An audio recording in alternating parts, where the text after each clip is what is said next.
Was it all just a dream? This is my fight song. Take back my life song. Prove I'm right song. It was the night before the election, 2016. Everything seemed to be going as planned. Amateurs and experts alike had already called the election months ago. There's not going to be a President Donald Trump. That's not going to happen.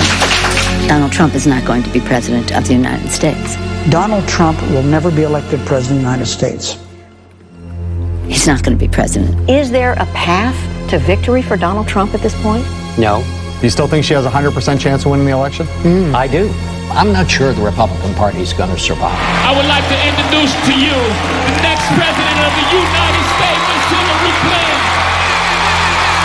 Thank you all, and thanks to Jay-Z and Beyonce. And thanks to Chance the Rapper and J. Cole and Big Sean. She had no idea who any of these rappers were, but it didn't matter.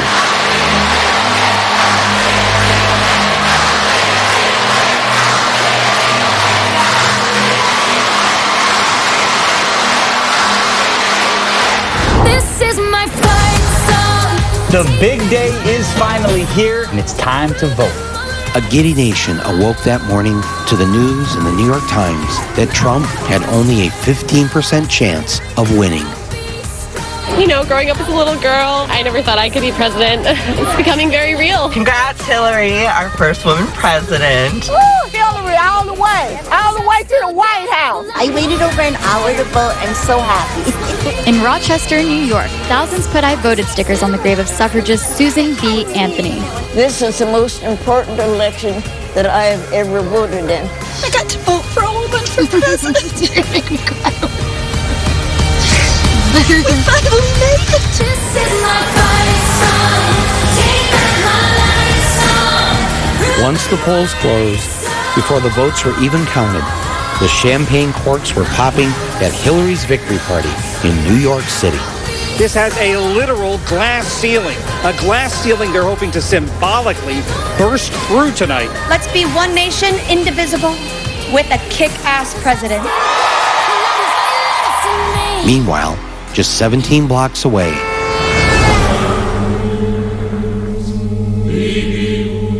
it's a decidedly small venue, perhaps the smallest one I've ever seen for an event like this. things were looking bad for the other candidate. The crowd was glum. GOP officials now fear that if Donald Trump loses by a landslide, he could take down their congressional majorities with it. Fox News seemed relieved that they wouldn't have to support this man for the next 4 years. I think Hillary's going to win. The betting odds on the presidential race are 3-1 in favor of Secretary Clinton.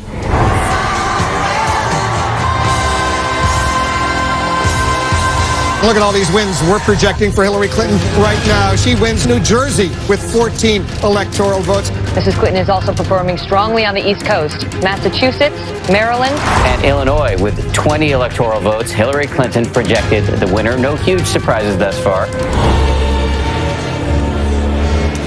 Then something strange began to happen.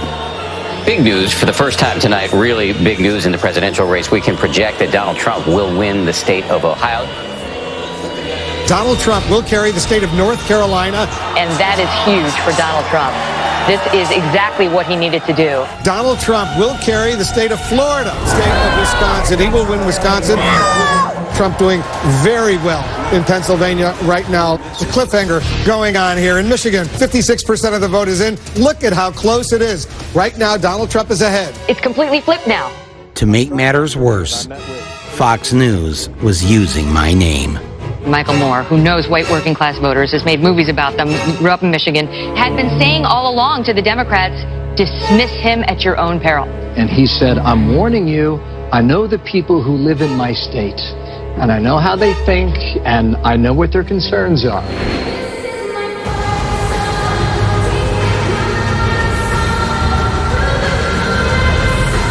Everybody should head home.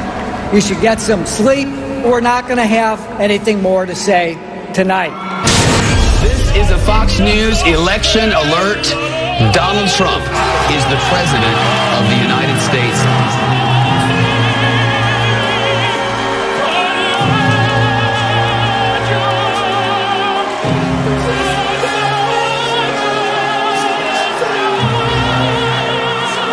It looked like a perp walk.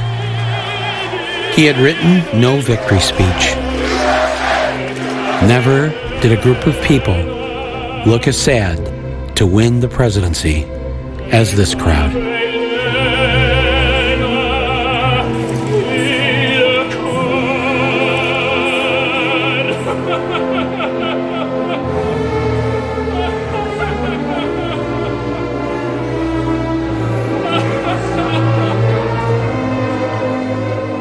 At 2:29 a.m.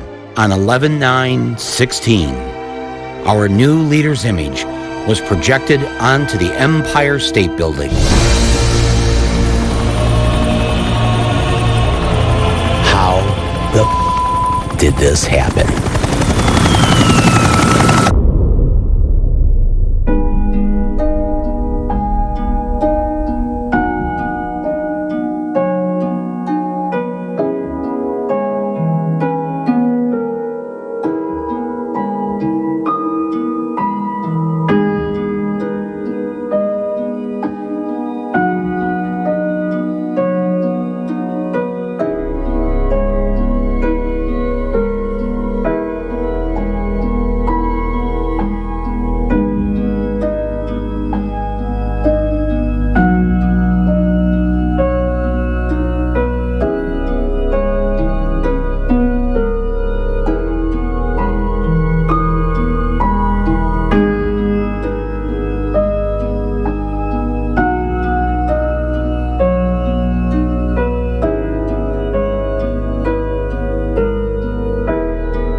Yes, it was the Russians. And of course, it was James Comey. What a job. But history will record that no one was more responsible for Donald Trump being in the White House than this woman. That's right, Gwen Renee Stefani. Allow me to explain. Ladies and gentlemen, my father, Donald J. Trump. What you are about to witness is a fake announcement for a run for President of the United States. This idea was cooked up by Donald Trump when he found out that NBC was paying Gwen Stefani on The Voice more than they were paying him to star on The Apprentice. He paid a bunch of extras, $50 apiece, to be his cheering supporters. He would prove to NBC that he was more popular than Gwen Stefani, and then they would give him more money. He would also show them how good he was at improv with his fake presidential announcement. And that's when things went off the rails. They sweated like dogs. I'm really rich, I'll show you that. They do a website, it cost me $3 that I got from China in a war. The sun will rise, the moon will set. He wasn't a cheerleader, he was the opposite. Even our nuclear arsenal doesn't work. I think I'm actually a very nice person. We have nothing. I just sold an apartment for $15 million to somebody from China. I learned so much just sitting at his feet, playing with blocks. They're rapists, and some probably from the Middle East. And I promise I will never be in a bicycle race, that I can tell you. We now have a gun on every table. We're ready to start shooting. The American dream is dead. NBC says it's cutting business ties with Donald Trump. Donald Trump receives a pink slip of his own, citing his derogatory statements, calling Mexican immigrants rapists, drug dealers, and criminals. His plan backfired. He was now out of a job. Though he had no real plans to run for president, his sons encouraged him to go ahead with the 2 rallies that he had booked and paid for.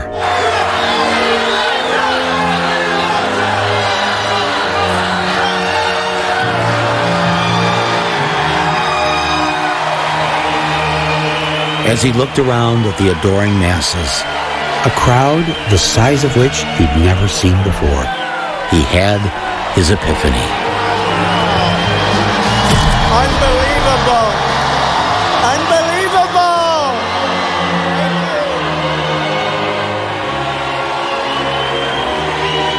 Maybe running for president wasn't such a bad idea after all. In fact, it was a brilliant idea. Gwen Stefani in NBC. I'm going to be king of the world.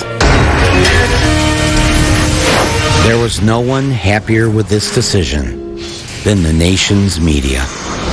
Trump was about to become their cash cow, and NBC could now put him on TV for free. First, he gave them a good laugh. We better be ready for the fact that he might be leading the Republican ticket next. I know you don't believe that, but I want to go on.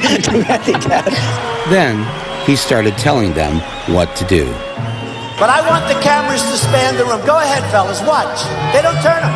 They don't turn them. They don't turn them. Go ahead, turn them. Look, turn the camera. Go ahead. You with the blonde hair, turn the camera. Show them how many people come to these rallies. Then he started dictating how the interviews would be conducted. Hey, welcome back to Morning Joe. Let's bring in right now on the phone Donald Trump. How are you doing this morning, first of all, Donald? I'm doing good. I did a phoner. It's always good when they take you by phone. That means you're hot. We do phoners to meet the press. Donald Trump himself. Good morning, Chuck. Welcome back to Meet the Press, sir. Good morning, Chuck. I'm joined now on the phone from New York. It's so much easier, folks. You sit home. Hi, how you doing? How's everything going? And then, just for fun, he'd mess with them by keeping them waiting. Like on this day in Portland, Maine. Frontrunner Donald Trump expected to speak at a campaign rally in Portland, Maine. And waiting. So we're just expecting him to come out here in just a few minutes. And waiting. We're awaiting his remarks moments from now. Not on stage yet, as you can see. Once again, we're standing by live. The candidate is just not at the... Go ahead and toss it back to you. I think you're telling me Trump's coming out now, Craig? No, you're good. You're good, Hallie. You're good. Oh, I can keep He's going? not coming out yet. Thanks. What will he say? We are again waiting. He can't seem to get a rally started on time. Watching that podium. Any moment now. A Fox News alert, still waiting for that Donald Trump. Let me show you. They're even up in the balcony. Take a look. Supposed to begin about 25 minutes ago. Donald Trump. False alarm. A bunch of people coming. Not one of them is Donald. He's getting ready to walk over to that lectern. Any minute now. We've been watching and waiting for the better part of the half hour here. I imagine he got a kick out of seeing just how long they put a live TV camera on his empty podium. Let's just keep a watch here because Let's go. Donald Trump. Thank you so much. What a turnout. What a turnout. If you go back to the rallies, let me ask you a question. Did you put the rallies on because they were of news value or because they were driving ratings? Well,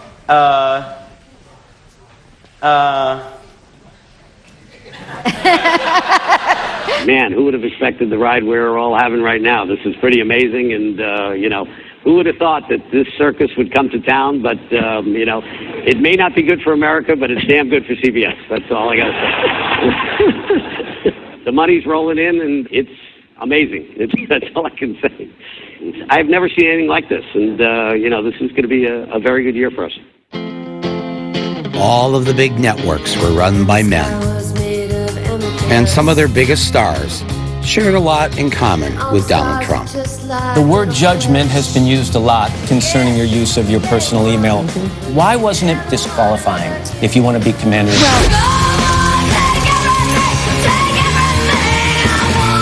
She has to learn to do it with humor, and when she doesn't actually, she's being kind of aggressive. And I'm Mark Halperin. And I'm Donald Trump. Do you think the email crisis contributed to the question of trust? Was certainly not a choice I would do again. Okay, I want to hear you out on this. You've said, I'm sorry. That's I right. made a mistake. That's it was right. the wrong thing to do. That's right. Fox News has a secret formula, and we're never going to tell anybody what it is.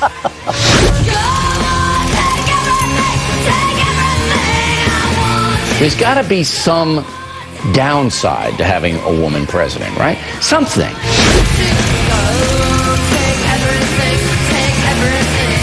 Hold it. Let's get some more air conditioning. Hey, Matt, turn up the air conditioning.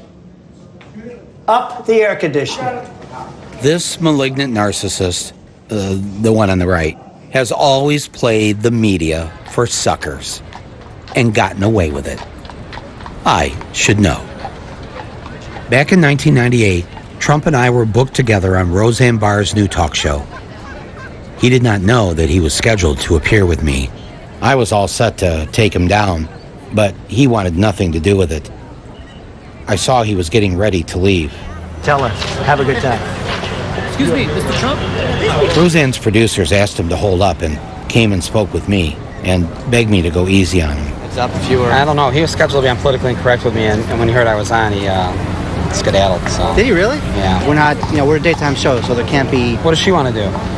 She would love to have you both out there. Have you asked him?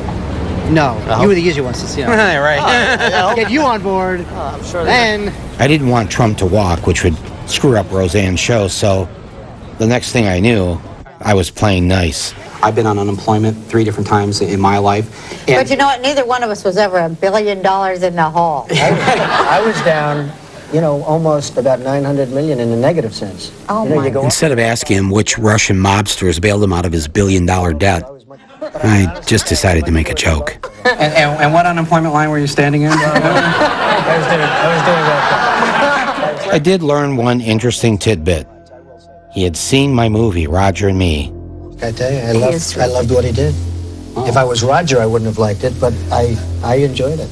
I hope he never does one on me, though. I would.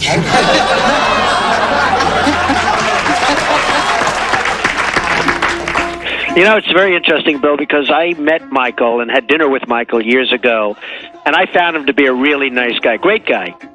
I never had dinner with Donald Trump. He just made that up. And that's not the only time I've been in Trumpland. Here I am giving a back rub to Jared Kushner. Back in 2007, Trump's future son-in-law was so excited about socialized medicine, he threw the opening night party for my new movie. I think Michael chooses very interesting topics, and I think he's also one of the great people of stringing together an argument. He does a great job of putting together a lot of different clippings and a lot of different information in a way that it's very easily digestible by a lot of people. And if you had to throw out a topic for his next film, what do you think that would be? Knowing Michael will be something that we're not thinking about and something that, really needs a light to be shined on it. And you want to know who else had their grubby paws in my film? This guy. Years later, I discovered that it was Steve Bannon's company that did the home video release. Michael Moore's a master of the craft. I'm just an apprentice. He has integrity. I actually admire Michael Moore as a filmmaker. I think he's a great filmmaker. I don't agree with his politics, but I think he makes great films. Okay, I don't know what to make of that, but it seems I'm a bit too comfortable with the enemy. Here I am on Facebook Live, just 2 days before the election, trying to inspire people to vote for Hillary, and guess who pops in? Oh my God! Kellyanne Conway, oh my God. We met. Michael, be honest, who's going to win Michigan? Even if I did know Kellyanne from being on talk shows with her, this was over the top. As I snuggled there with Kellyanne on 5th Avenue, 66 floors above us, sat the soon-to-be president, snuggling his bucket of KFC. And it made me think, how well did we really know Donald Trump?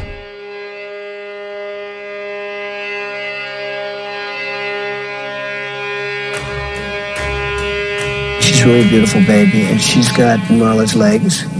We don't know whether or not she's got this part yet, but time will tell. You're going up the escalator? I'm going to be dating her in 10 years. Can you believe it? Who is his favorite? I'm going with Ivanka. I'm going with Ivanka.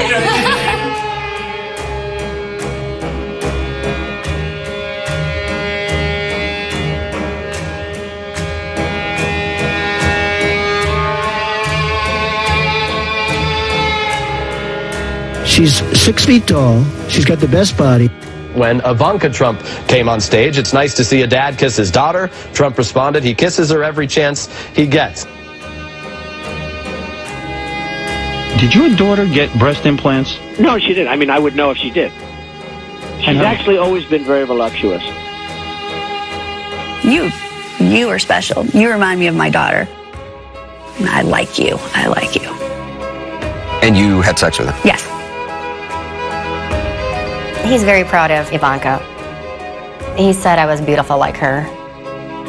If Ivanka weren't my daughter, perhaps I'd be dating her. You know? Oh, it's so weird.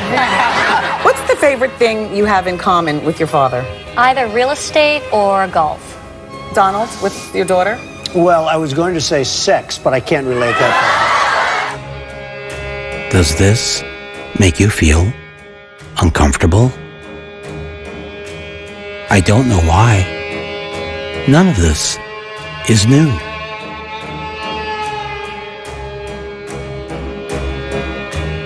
He's always committed his crimes in plain sight. We expect to be successful in court. We knew about this. Should he have ever been able to build or own another apartment building? He did this too, right? Demanding the execution of 5 innocent black teenagers. And let's all hate these people, because maybe hate is what we need if we're going to get something done. You don't know who did that crime. And we all definitely knew about this. All I want to do is see this guy's birth certificate. And yet, neither you nor I called or wrote NBC America's boss, Donald Trump, to have an admitted racist removed from the air. I can never satisfy His racism, his misogyny. To have the owner come waltzing in when we're naked in a very physically vulnerable position. You know, I'm inspecting. I want to make sure that You're like everything a is doctor. good. You're there. Yeah, the dress. Is everyone okay? You know, they're standing there with no clothes. And so I sort of get away with things like that. All of this done out in the open. As if by doing it publicly, it was okay. No one would object. Even committing treason on worldwide TV was acceptable because he didn't hide it. President Putin was extremely strong and powerful in his denial today. Trump loves the strongman. Take these 2 strongman CEOs.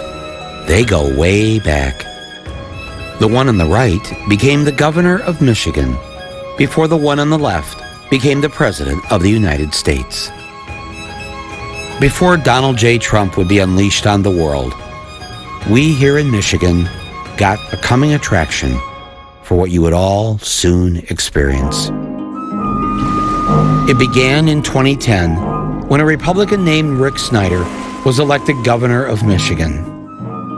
He had no experience in public service, but he was very, very good at foosball. Oh, not again! And he was very, very rich. He had been CEO of Gateway Computers. You remember, right? The piece of shit computer? And he told the voters of my state that he was going to run Michigan like a business. I was hired to serve our citizens. They're my customers. Ah, yes. We're the customers. The customers of the big business that he was running.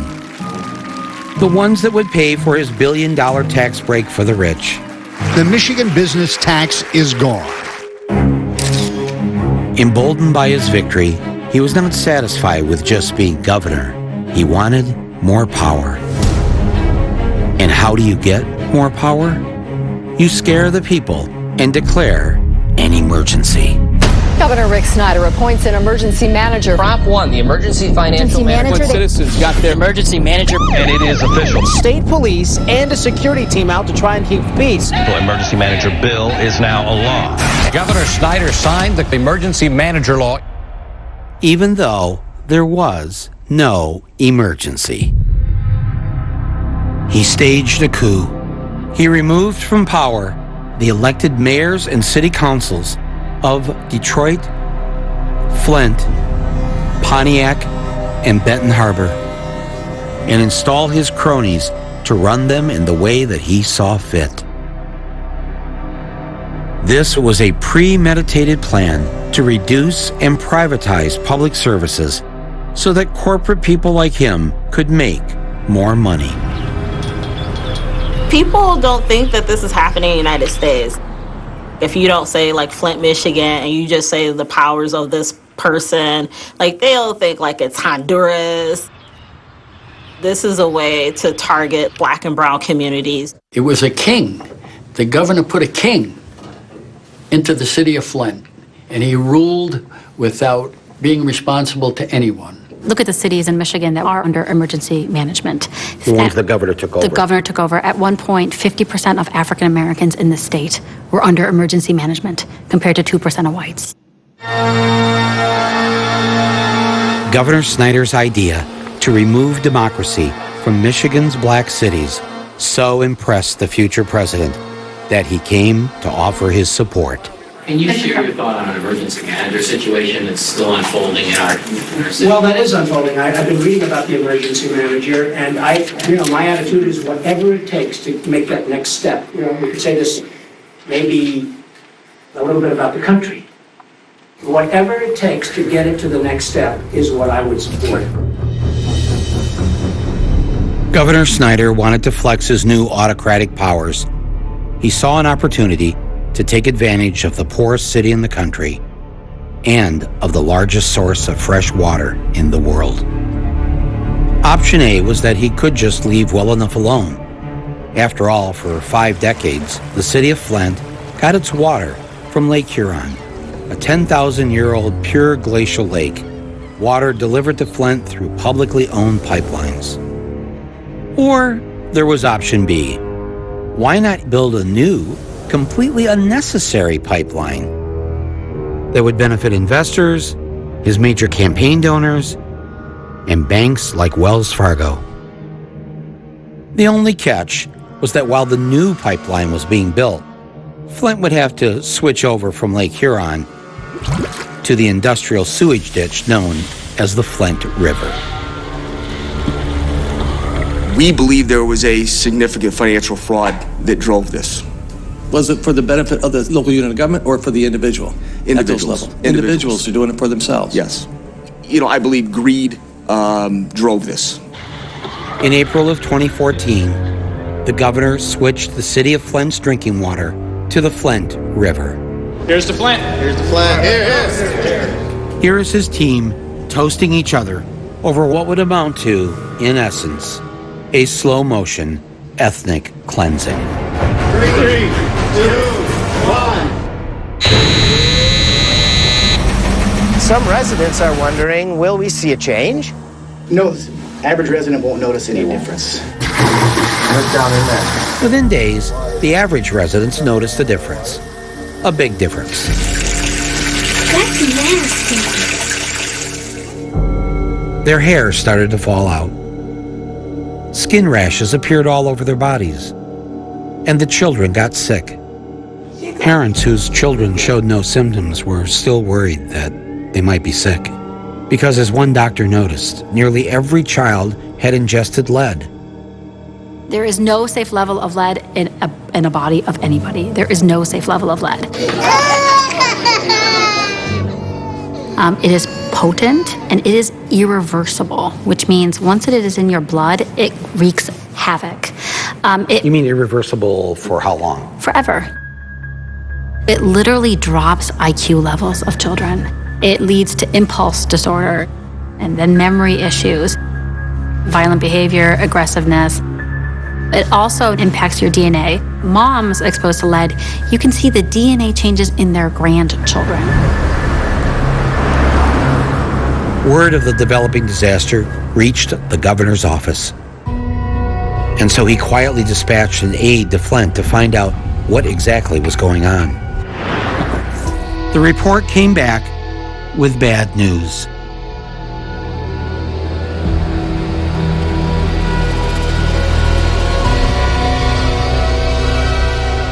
The state investigator recommended switching immediately back to the Lake Huron water. But the governor seemed to have other thoughts, like getting PR people to make the problem go away. Water that is leaving the plant is always assured to be at the top notch of quality. For the governor, there was an even greater tragedy. The Flint River water was corroding the auto parts at the General Motors factory. When the governor heard this, he blew his top. After all, General Motors had donated hundreds of thousands of dollars to the Republican Governors Association to help elect candidates like Rick Snyder. And here he was, damaging their property. For Governor Snyder, that was a bridge too far. He immediately ordered the water in Flint to be switched back to Lake Huron, but only for the General Motors factory. The people of Flint would continue to drink the poisoned water. Nobody's going to believe this, that the one GM factory that's remaining here in Flint, they got to hook back up to the fresh, clean Lake Huron water, and everybody else. And we were like, well, what's happening to our bodies? And they were like, they went back to, it's safe as meeting all federal and state guidelines. And that was like the drum. But the auto parts that had to be washed in the factory had to have the clean, pure water. Yeah. From Lake Huron. Yeah, because profit reigns supreme. We didn't own General Motors. That's why we didn't get like the clean, safe water. So, you know, Trump is looking at this whole Flint water poisoning, and he's got to be thinking, wow, the governor got away with poisoning a majority black city? What will I be able to get away with? Look at my African American over here. Look at him. Go home and get a job. Go home, get a job. Yeah, and if there's a group out there, just throw them the hell out. Knock the crap out of them, would you? Seriously. I will pay for the legal fees, I promise. Now, there's a remnant. Yeah, he's right there. Hello. Uh-oh. In the good old days, they'd rip him out of that seat so fast. Build that wall. Build that wall. Build that wall. Build that wall. We are going to make America great again. I will tell you that our system is broken. You know, most of the people on this stage I've given to, just so you understand. Before 2 months ago, I was a businessman. I give to everybody. When they call, I give. And you know what? When I need something from them, 2 years later, 3 years later, I call them, they are there for me. And that's a broken system. He was right. It is a broken system. So he decided to break it some more by eliminating all 16 Republican contenders. You're not going to be able to insult your way to the presidency. Just excuse me 1 second. Well, this guy's a joke artist, and this guy's a liar. One by one, he took down the Republican elites. Donald Trump said, quote, "Look at that face. Would anyone vote for that? Can you imagine that, the face of our next president?" And boy, did it feel good watching him neuter the final Bush. They lied. Okay. They said there were weapons of mass destruction. There were none, and they knew there were none. We should have never been in Iraq. I am sick and tired of him going after my family. Excuse me. 1 second. No. I didn't want to get you cannot take more energy tonight. I like that. Get back in the business of creating a more peaceful world. Please clap. After destroying the Republican Party, Trump decided to outflank Hillary on the left. Unlike her, who voted for the war without knowing what she was doing, I would not have had our people in Iraq. Taking one position after another that was more liberal than hers. Don't vote for a Wall Street sellout like Hillary Clinton. You made 3 speeches for Goldman Sachs. You were paid $675,000. That's what they offered. On days where she would make 1 or 2 campaign stops, Hillary Clinton attending a number of private fundraisers, building those campaign coffers. Trump was holding Big rallies in important swing states. You know, it's not a good sign when your campaign is sending cardboard cutouts instead of you. Her approval ratings are still underwater, and so better to send in either surrogates who are more popular or surrogates who can sort of fly under the radar and just visit with volunteers. And make sure that your bumper sticker is just big enough so no one can see it. The American people that live outside the Beltway, that's the real America. That's the real people out there, and those are the real people who are going to go vote by the millions for Donald J. Trump. Real America sees what's going on here. What I would call the real America, which is working class. The people out here in real America think is crazy. There seems to be a misunderstanding about who the real America is. Let me share with you a fact that has never been stated in the press, or reported on the nightly news, or even spoken amongst ourselves. The United States of America is a leftist country. That's right. We are one rockin', shit-kicking, gun-rejecting, race-mixing, smoking, tree-hugging, hip-hopping, anywhere breastfeeding, quinoa cooking, left-leaning liberal nation. Here are the facts. The vast majority of Americans are pro-choice. They want equal pay for women, stronger environmental laws, legalized marijuana, a raise in the minimum wage, Medicare for all, tuition-free college, free childcare, support for labor unions, a cut in the military budget, break up the big banks. Most Americans don't even own a gun. And 75% believe that immigration is good for the U.S. And on and on and on. Heck, Texas isn't even white anymore. Houston had a lesbian mayor.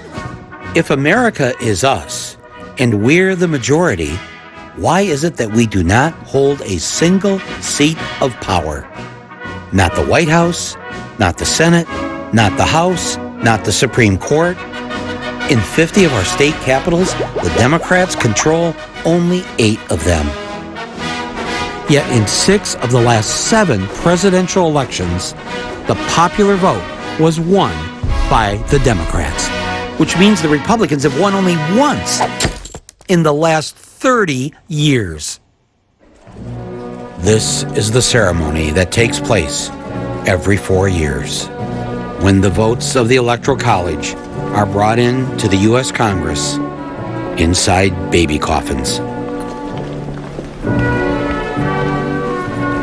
What they should do is bury those ballots with the Electoral College itself, the last vestige in our Constitution that was written to appease the slave states over 200 years ago. People, can we please be done with this? The Sergeant at Arms remove the protesters from the gallery. Chamber will be in order. The change will be in order. You can't call it a democracy if the person who gets the most votes doesn't win. So if the American people have made it very clear that they want the Democrats running the country, then why aren't they? I'm prepared to make a whole range of compromises. Compromise. Compromise. Compromise. Compromise. Well, we sat down and made a compromise. Compromise. Compromise. Compromise. And real compromises. Compromise. Compromise. Compromise. Compromise. God bless you, Speaker Dana. So when did all this compromising start? As far back as the last president who said, "Make America great again." No, not him. We can make America great again. Him, Mr. Bill Clinton, the man from Hope, Arkansas. Back in the 80s and 90s, Republican campaigns were flush with corporate cash, and they were winning elections. The Democrats, meanwhile, saw their labor base decimated. Labor was so lost, they couldn't even come up with something to put on their picket signs. So what better way to get in on the action than to start acting like a Republican? Bill Clinton went on a tear, launching a mass incarceration of black people, deregulating the banks to let them run amok, shipping 1 million jobs to Mexico under the guise of free trade, eliminating most welfare support for the poor, and making it illegal to marry someone of your gender. That you might have started asking yourself why you should even be participating in the political process. Millions began to drop out. The 100 million non-voters of America were essentially the country's largest political party. Yet neither the Democrats nor the Republicans sought their vote. As the Democrats became more like Republicans, so did the entire liberal establishment, led by the paper of record. Our source was the New York Times. Catering to big business, minimizing social movements like Occupy Wall Street, and cheerleading every war we got into.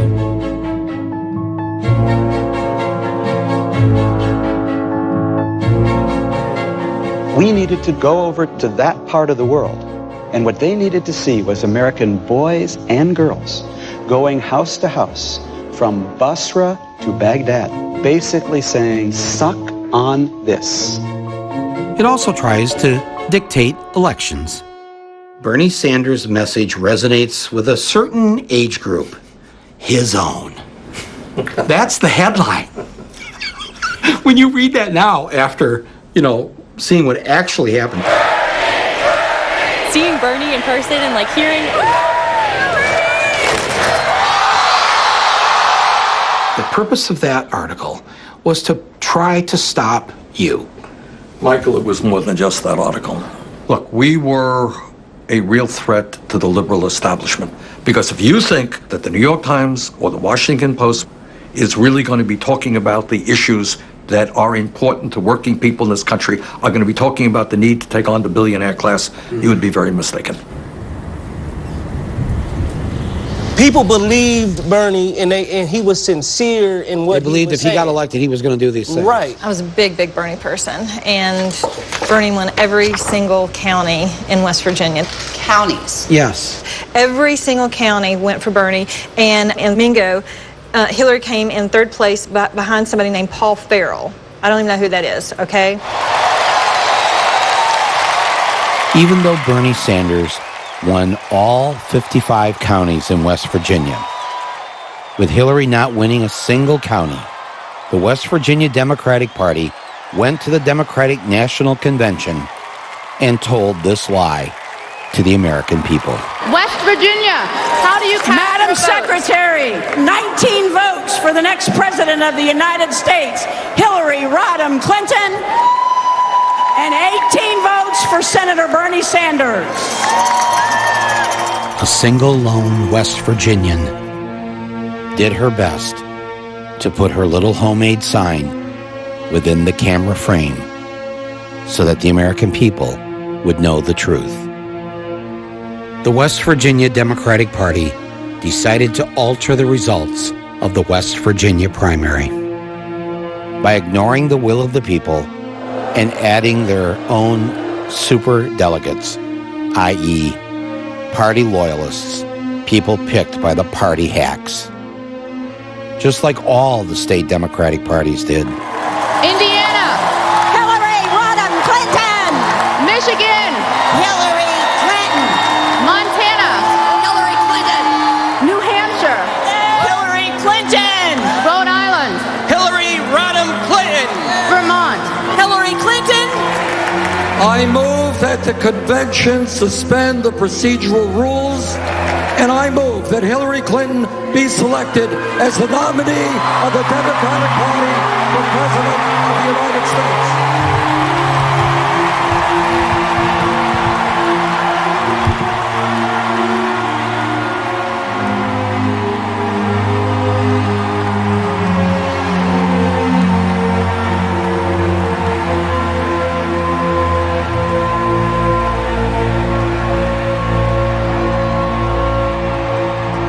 It was a betrayal. People were so disgusted with it. People left the Democratic Party. They just exited. This just tells people to stay home. I think so. Don't bother. Bingo. Yes. When the people are continually told that their vote doesn't count, that it doesn't matter, and they end up believing that, the loss of faith in our democracy becomes our death knell. The strong man, the autocrat, only succeeds when a vast swath of the population decides they've seen enough and give up. But as the people of Flint protested, the governor and his spokespeople kept lying about the water. This is certainly a situation that deserves attention. I do not think that it rises to the level of a statewide emergency. Why not? There's just we are here with the resources necessary to address the situation without that declaration. Anyone who is concerned about lead in the drinking water in Flint can relax. There is no broad problem right now that we've seen with lead in the drinking water in Flint. Let's get the facts, let's keep working this, and let's remember, water isn't the only source of lead, and so we need to make sure we're encouraging people to look at other places that could create a threat. I actually started working for the health department November of 2015. This is April Cook Hawkins. She was asked to participate in the cover-up. I was the case manager here in Flint, Michigan. All of the results in regards to the blood levels, I inputted those numbers and made sure all of those numbers were correct. And while doing so, she discovered that the government officials had cooked the books. My supervisor asked if I would go in and help them out with the numbers and not show certain things. Because someone came in and they test high, the health department didn't want that number to be shown. She began secretly making printouts of the falsified records and was afraid to show them to anyone until she brought them to me. Is this an actual document that you kept as a piece of evidence? Yes. The normal number is 3.5, and anything over 3.5 is considered a high lead level. 6, 6, 5, 6, 5, 5, 6, 7, 10, 6, 8, 6, 6, 14. Not a single number that says 3.5 or lower. No. That means every child on this sheet of paper has an elevated level of lead. Yeah. And I said, so let's just call the parents and retest. And they said, no, we can't do that. Just put them in as a 3.5 then. And so the parents aren't able to start taking immediate action to help the child that's been lead poisoned. They think their child is fine. And they, my child tested low. You knew these parents were getting letters that were not telling the truth. Correct. Just put them in as a 3.5 then. And you said? I said, no, I couldn't do it. And that's when things kind of hit the fan for me.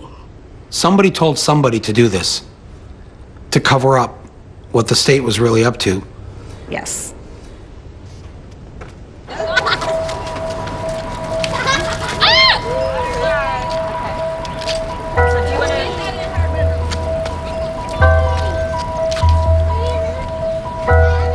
I look at the lifestyles of the kids that's being born into this. You know what they know? They know a bottle of water and a toothbrush and toothpaste is normal. That's how I brushed my teeth in Iraq. I took bottled water showers in Iraq. So I compare how I live now, how I lived in Iraq as far as when it comes to water. I had more water supply in Iraq than I did now. And we need to not have the highest water bills in the nation, especially since Michigan has 85% of the nation's fresh surface water, 20% of the world. You know, then there's people who have to choose between their water bill or medication, water bill or childcare, water bill or car note, water bill or rent. When you have the highest water rates in the nation and the poorest city in the nation statistically, who has time to protest? You might want to, but you have to feed your family. What this disaster created is a prison called Flint.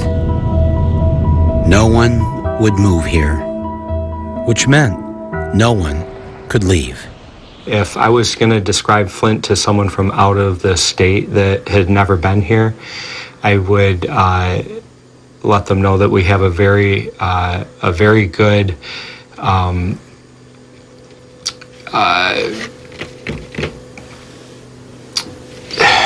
So that is usually the most common question. People say, why don't you just move? Would you buy my house for what I owe on it? Unfortunately, this water crisis could be almost the final nail in the coffin for Flint. And then people started dying of Legionnaire's disease.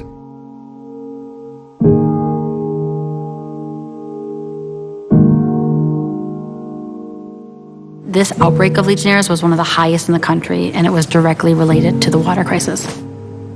This is the family of NBA star Flint's own Roy Marble. They lost their mother to Legionnaire's disease, which she contracted from the contaminated water at Flint's hospital. And I miss her so much. I do. And I wish to this day I would have just taken my mom to Ann Arbor. I wish I would have. I wish I would have. And they knew what was going on. That's the sad part about it. They knew what was going on. Today! Don't let anybody tell you this is just about water. This is about greed. This is about political corruption. Get your hand off me. Don't touch my wife.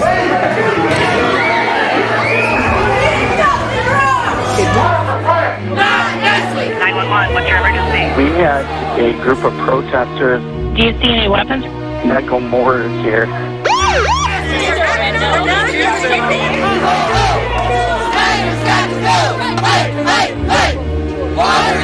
Let's call this what it is.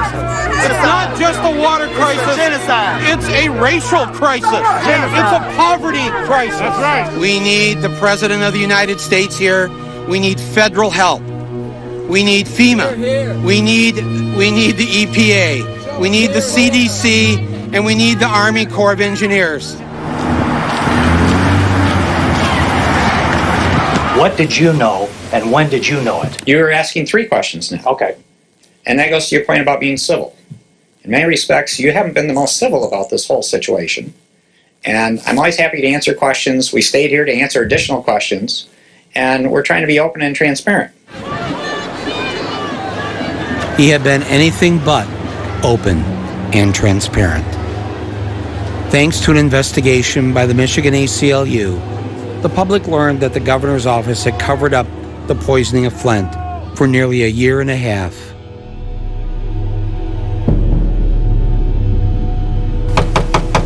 We've been to homes like Saturday and one today where the windows, there's holes in the windows and there's little like young children, they've got like a little blanket around them and many of them have fallen on hard times.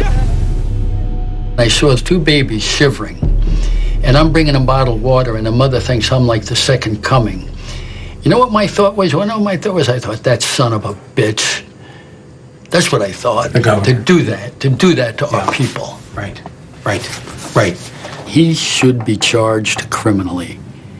Once he was advised by his chief of staff that the water had lead levels above what was acceptable, and he continued the program, didn't bring it to anyone's attention, any of his administrators, in fact, fought it, that makes it an intentional act.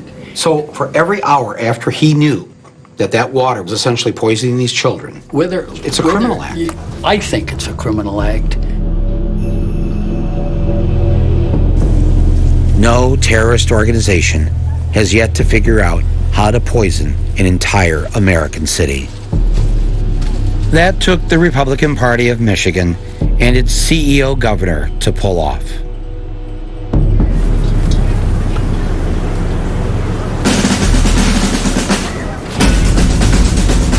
I decided to go and make a citizen's arrest. Here at the governor's office. Okay, just hold on a minute. All right. We'll get someone out. All right. Yeah, no.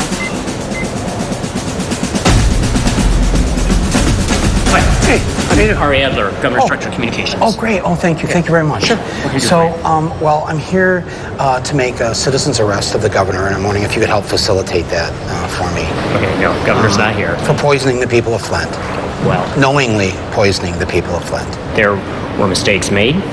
There was a water crisis in Flint. Water quality in Flint is now testing well below any kind of action level at the federal level. So the water's safe? Some of the current tests are currently showing that it's actually testing better than bottled water. Better than bottled water. I actually have a glass of water here from the city of Flint. I brought with me all the way from Flint.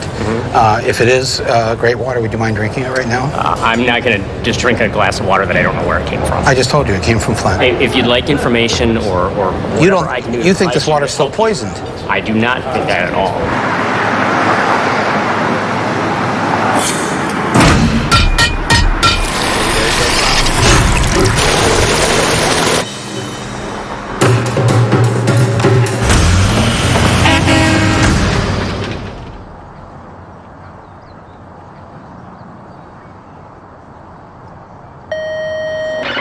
Governor Snyder?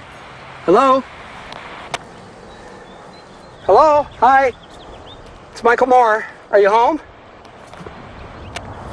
He's not coming out. All right. Let's hose him down.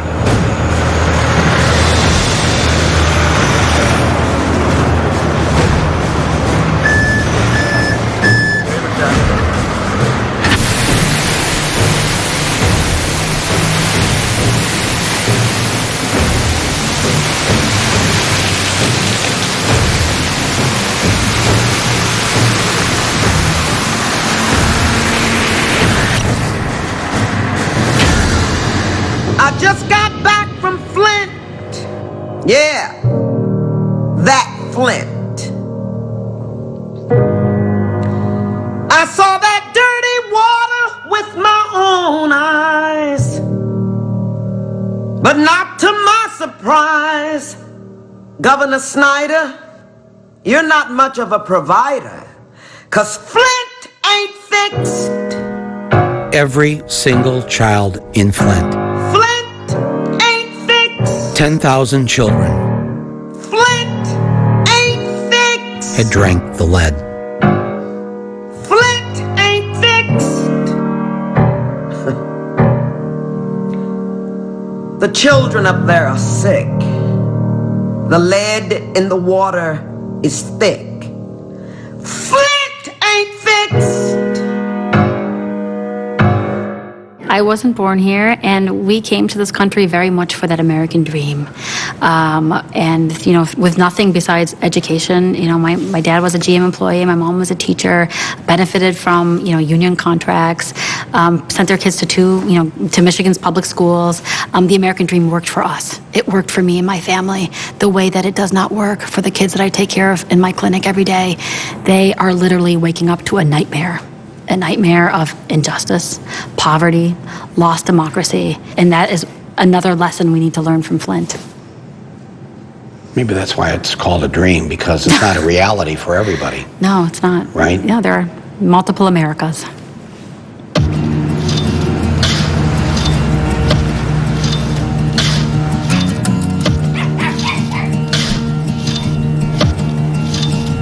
You decided that was military. People are scared to challenge you. You deploy because your nation sends you to these places. And then one day you come home and you realize it was all a lie. Our town is dying. 1 out of every 4 homes is an abandoned, dilapidated structure, and you get told, keep picking up trash and let leaders do what leaders do. Elected leaders in our towns, in our states, in our country, absolutely are self-serving. They have no idea of what it's like for a single parent to put food on the table for her child. You know, you come home and you realize that I can take you 5 minutes from here and show you where kids have it worse than the kids I saw in Iraq and Afghanistan. So that's why I come back here and I started speaking up for the things that I believe in, and I will not shut up for nobody. And I don't give a shit who you are. I'll fight you in the damn street right now. Okay, I'm sick and tired of people telling me that America is the greatest country because we can whip your ass. We don't have health care for everybody. We don't have that.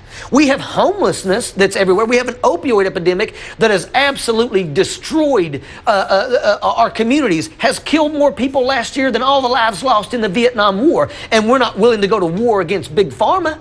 How come we don't have more people like you on our side? We Democrats? do. Let me tell you something. There are many people out Where there. are they? My name's Alexandria. I'm running for Congress here. Yeah. Oh, it's behind that door. I looked at the match between our representation, our community, the special interests that are kind of hurting what's going on here. And then I looked around and saw that the seat hadn't been challenged in 14 years. It really just felt like if nobody's going to do it, then I got to do it. My name is Rashida Tlaib. I'm running for the U.S. Congress. I'm running to become their next congressman in the midterm elections. I'm here doing this because listening to the speeches at the Women's March inspired me. I'm a professional backyard chicken farmer. I had never run before. And you're an author? It's just a how-to book called My Pet Chicken. In the back I have recipes. I believe that in a modern, moral, and wealthy society, no person in America should be too poor to live. That's what I think. Her views, her policy positions are actually downright scary. Let's see, single payer, universal health care, universal jobs, government subsidized housing, free colleges. She wants to abolish ICE and, of course, impeach President Trump. I don't think he knows how to deal with a girl from the Bronx. People always say, you gotta wait your turn, Rashida. And I was like, what turn? I didn't know there was a line. I'm actually running for Congress. Hi, sweetie.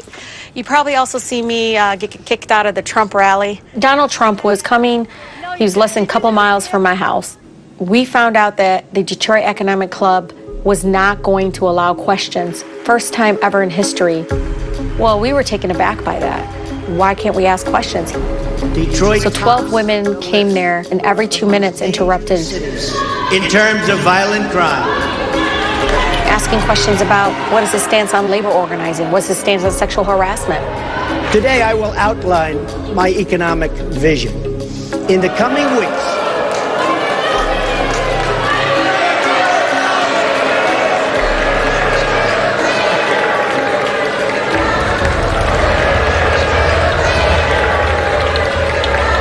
my campaign is about reaching out to everyone as Americans and returning to a government that puts the American people first.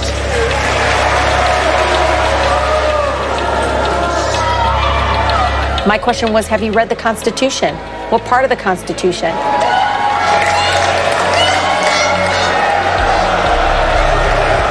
That was the most American thing I could have done.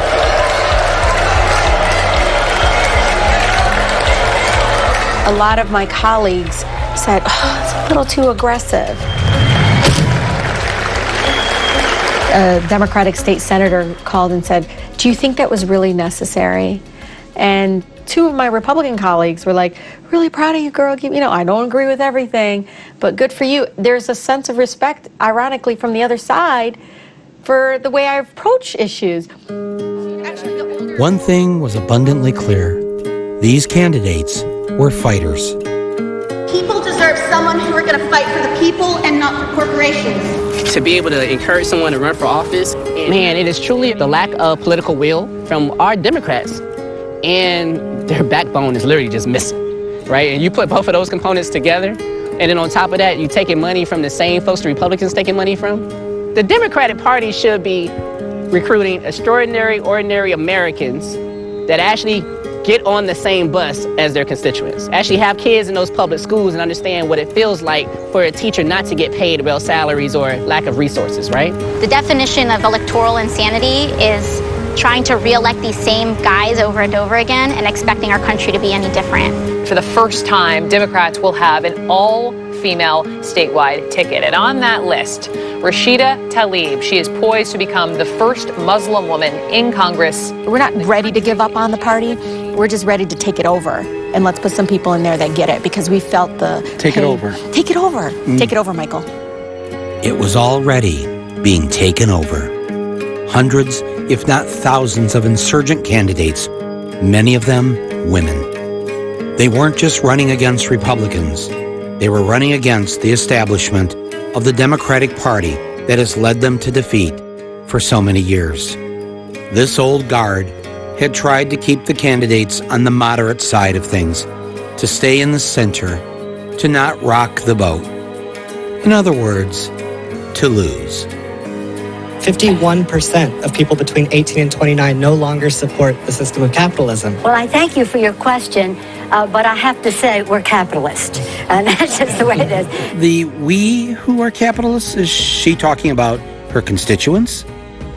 Or maybe she means the people who fund the Democratic Party. They enlisted their friends in the media to tamp down the democratic revolution that was underway. I think the party moved too far to the left. Much farther to the left and out of touch with working class voters. And if her win makes her into what Kellyanne Conway called the new face of the Democratic Party, the Democratic Party is not going to have a very bright future. The worst damage happens behind closed doors, where Democratic Party leaders do their best to stomp out the hopes and dreams of those who would like the Democrats to actually win. Take the case of Levi Tillman of Colorado, a Democrat who was running for Congress. Levi was struggling because the Democratic leaders threw all of the party's money behind a more moderate, hand-picked candidate. So Levi secretly recorded his conversation with the number 2 Democratic leader in the House, Steny Hoyer, who then schooled Levi on how this all works. Levi, I want to talk to you about this congressional race. You would like me to get out of the race? That's correct. Yeah. I know you're fundraising for Crow. I am for Crow because a judgment was made very early on. Very early on, before voters had to say, that's fine, because the DCCC knows better than the voters of the 6th Congressional District, and we should line up behind that candidate. That's certainly the consequence of our decision. I mean, it's undemocratic to have a small elite select someone and then try to rig the primary against the other people running, and that is basically what's been happening. I hear you, and I disagree. But you were part of that process as well. You said Absolutely. Yes, yeah. I've been at this a long time. My name is Alexandria. Getting on the ballot, we ended up rolling into the Board of Elections, and we turned in almost 5 times the required amount of signatures. On the street? We left, and within 15 minutes, these like super high-priced lawyers came rolling into the Board of Elections, demanding to pull our files, looking through every single one. Democratic Party. Looking through to see who they could bump off. I'm running a grassroots campaign. I'm not accepting money from Big Pharma and Big Energy. You know, my team, I have received messages from people all over America that says, who's running your campaign? And when I tell them, they are floored. What do you mean by who's, what you mean like who's your campaign director, your finance director? My campaign manager drives a truck across, he's a cross-country truck driver. Right now, he's in North Carolina driving a truck. I mean, that's his full-time job. And he's another person that will fist fight you in the street for what he believes in. No, I have to fight 2 of you in the street. Come on, you get it. It's how we roll down here in West Virginia. You don't have to be ex-military to have the fighting spirit. Sometimes the bravest people are the ones you'd least expect. When you're a teacher in West Virginia, you're so much more than a teacher. We're social workers. You know, we're mothers. I know last year I teach seniors. There were 8 students in my class that had me in their cell phone as mom. That was how I was listed in their contact. So, as mom? Mom. Yes. You were the mother figure because their mother abandoned them 5 years ago. Their mother died of a drug overdose. I've had all of these situations that's happened. But we still live paycheck to paycheck simply because we don't make hardly any money. The teacher's pay in West Virginia is ranked 48th out of the 50 states. Some of these teachers live below the poverty line and qualify for food stamps. I think every teacher in West Virginia knows several that's in that situation. In addition to teachers being on food stamps, things were about to get even worse. Not only was their health insurance going to double, they also started this thing called Go 365. It's a kind of a wellness program. Go what? Introducing Go 365. To even get health insurance, teachers were being forced to buy and wear a Fitbit device. The Fitbit would track all their physical activity all the time. And if you don't register enough steps into the online database, then you pay a $500 penalty at the end of the year. You know how weird this sounds? Like how darkly strange and wrong? Yes. Yes. And who was behind this tracking the teachers idea? A man named Justice. Governor Jim Justice. Nobody loves education more than me. Nobody loves our teachers more than me. Tonight in Pineville, a meeting was held to discuss changes to the Public Employees Insurance Agency. If the Fitbits could measure pissed off West Virginian teachers, they'd be lighting up right about now. But the leaders of the teachers union weren't much help. They discouraged a statewide strike. Our union reps, they've told us about all the risks. We could lose our job, we could lose our seniority, we could lose a day's pay, we could lose all these things. I just said, guys, listen, the eyes of West Virginia are on us right now. If we can just have the courage to step out, other counties will follow. This was the chilly scene outside Point Harmony Elementary Friday morning. Upwards of 50 teachers lining the sidewalk, all on a mission. The teachers decided on their own to go out on strike and do it by themselves, one school district at a time. All of Mingo County is on the courthouse steps. People are chanting, we're Facebook live streaming that, and other counties are commenting on there and saying, I wish I was there. It escalated really quickly. So 4 go out, then 7 go out, and then 55 of 55 counties. The strike will go on in all of them tomorrow. It is unlawful to have a work stoppage. The teachers were warned the strike is illegal. They face anything from being fined, being fired, to going to jail. But for them, it was worth risking jail to get what they wanted. A 5% raise and health insurance without Fitbits. The teachers weren't alone because the bus drivers and other school staff were part of the same strike. Except there was one problem. Over half the school children in West Virginia got their breakfast and their lunch at school. So the teachers decided to prepare food for the students during the strike. The group not only packed the bags, but also hand-delivered them to each student's home. Oh, my stars. Make no mistake about it, they want the voice of the working class citizens to be gone. If you are not a member of a labor union, you better become one. If you notice, many days they had red bandanas wrapped around their necks, and they're proud of that. The bandanas have a special meaning going back to the 1920s, when tens of thousands of coal miners went on strike, wearing red bandanas around their necks to identify themselves as pro-union, and thus popularizing the term redneck. And you might think it might be a derogatory term, but from where we're from, that is a term of pride. That says we will not back down. The labor unions across this country needs to take up the red bandana and needs to put them around their necks and say we are tired of being overlooked, mistreated, underpaid, overworked, understaffed. We're tired of it. Public schools in West Virginia will remain closed today. The third day of a statewide strike by teachers and other school employees will be closed tomorrow for a fourth day. Already lasted 5 days. Like true rednecks, the teachers stood firm. Those people in that Capitol right now wouldn't be here if it wasn't for them teachers. But the union leaders reached a compromise with the state. We believe the best course of action at this time is to return to school tomorrow. The union leadership had sold out. They got the teachers less than what they wanted and left the bus drivers and the lunch ladies out in the rain. It's a Band-Aid on a shotgun wound.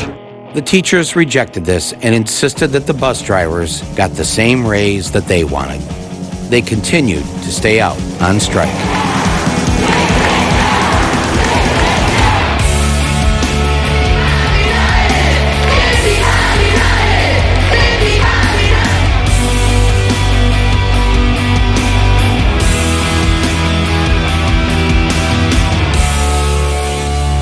They held firm day after day. And after 9 days of striking,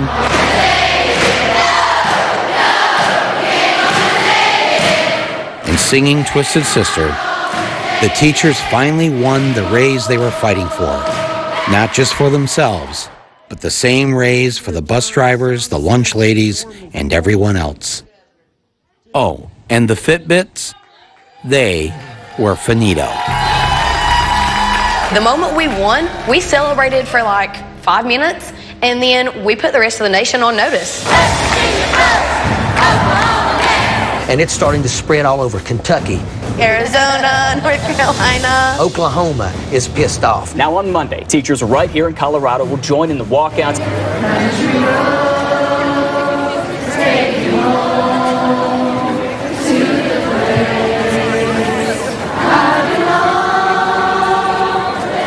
When working class people come together and say, but we're not leaving until you give us what we want, there's no money or anything more powerful than that.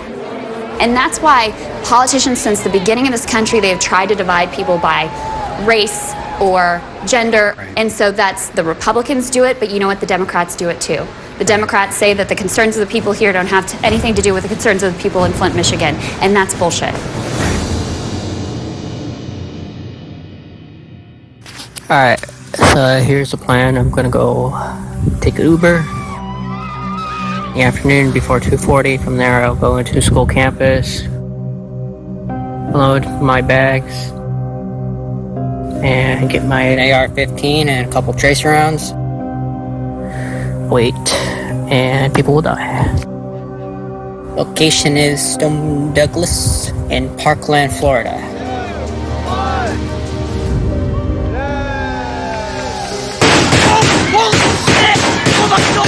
Oh my God!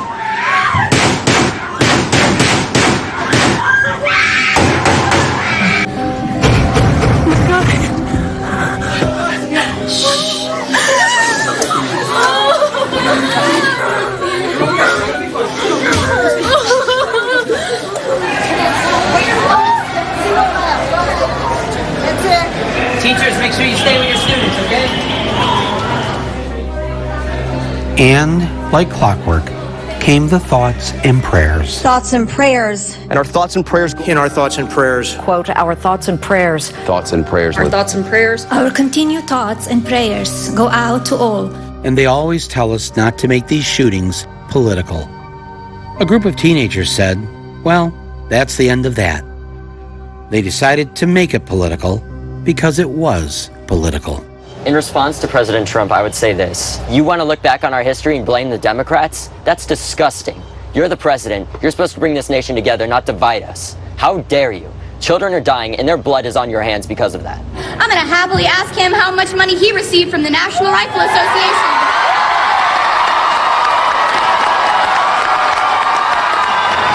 It doesn't matter because I already know. $30 million! And divided by the number of gunshot victims in the United States in the 1.5 months in 2018 alone, that comes out to being $5,800. Is that how much these people are worth to you, Trump? They say that tougher gun laws do not decrease gun violence. We call BS! They say a good guy with a gun stops a bad guy with a gun. We call BS! They say that us kids don't know what we're talking about, that we're too young to understand how the government works. We call BS! To all of the generations before us, we sincerely accept your apology. And we appreciate that you are willing to let us rebuild the world that you f***ed up. These fearless kids are on fire, and the fire was spreading. 1 month after the shooting, there was a National Student Walkout Day. But this middle school principal didn't want to let the kids off campus. Basically, just all ran out. I'm not sure they're letting us organize. They can't expel everyone here because that's insane. Westlake, you may go back to second period. We were able to go because so many people. There's one person can't stop at least over 500 kids. Westlake Middle School, you may go back to second period at Westlake. The tweens had tasted power, and they now knew that the adults are, well, kind of just a bunch of ineffective dweebs. We want change! We want change! This was a bona fide political movement, and I was there to see it for myself. the Parkland students invited me into their secret headquarters.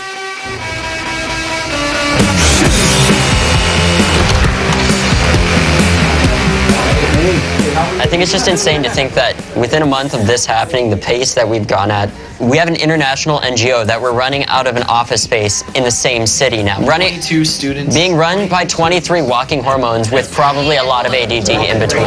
I don't know if it was the hormones or the ADD, but the international march they were organizing was taking off. What's up to? It's at 820. Yesterday was at like 760 something. That's like several more marches in a day. Did you just say 830? My generation, the generation after me, maybe we did one thing right. We raised you. On the contrary, social media raised us. Yes. My phone. And like you see it like communicating with other young people about what the real truth is. Yeah, exactly. One of the fake news networks, CNN last night, was saying, I want teachers to have guns. I don't want teachers to have guns. I want certain highly adept people that understand weaponry, guns. If 20% of the teachers have guns, it may be 10% or maybe 40%. We need to let people know, you come into our schools, you're going to be dead, and it's going to be fast. This is about us demanding change, and this is about the fact that we have already won. It's just a matter of when. Thrust into instant activism, the students went to the place where change is supposed to happen. The state capitol building in Tallahassee, one of the few places in Florida where you're safe from guns. He didn't even reach 18 years old yet. He was a boy who got shot in the head because of your law saying that an 18-year-old boy can carry a military-aid weapon to kill. The students were impeccably prepared. Some of the legislators, not so much. You can shoot as many bullets with a handgun as you can with these rifles. But civilians with such high-capacity magazines, do you support that? When you say high-capacity magazines, that's the number of bullets. Yeah, I've heard different positions on that. All we want is an answer as to how are we going to fix this and continue our life, not living in fear. Yeah, it's going to take a lot. It's going to take a lot. There's going to be multifaceted bullet points of coming in from all kinds of different angles. Government is set up to move slow, okay? There's committees, there's dual houses. It's not like cutting grass. Cutting grass, you can immediately turn around and see this is the product of what I've done. But your personal stance on assault-style weapons like an AR-15? Yeah, it's a head scratcher where we are. So it's going to be a debate. I've always defended people's right to defend themselves. With an AR-15? I haven't got specifics, so you're asking me specifics yet, Jake, and I don't know, but They quickly learned that asking for help from a politician who gets an A+ rating from the NRA gets you nowhere. Turn the camera off for me. You need to challenge them directly. Senator Rubio, can you tell me right now that you will not accept a single donation from the NRA in the future?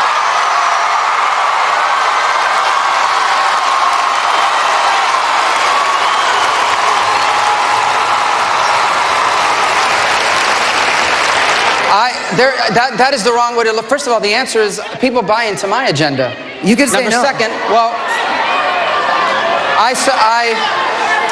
Or another option is to vote them out, even if you're too young to vote. I get tweets from people, they're like, hey, I'm a mom from Tennessee. I've never voted before, but I'm gonna vote now. Yeah. So people who are non-voters Yes, are telling you I'm gonna vote. At all these marches, we're having booths to register yourself to vote because we know that we're going to be the generation that are going to vote those people out. Case in point, this guy. Maine Republican Leslie Gibson, running unopposed for state representative, tweeted about a Parkland shooting survivor, calling her a skinhead lesbian. They're already down, and he knocked them even down more by saying that. That wasn't very nice of him. After Gibson's hate speech, David Hogg had immediately put out a call to action on Twitter. And sure enough, in District 57, there's a candidate who was unopposed. He now has competition.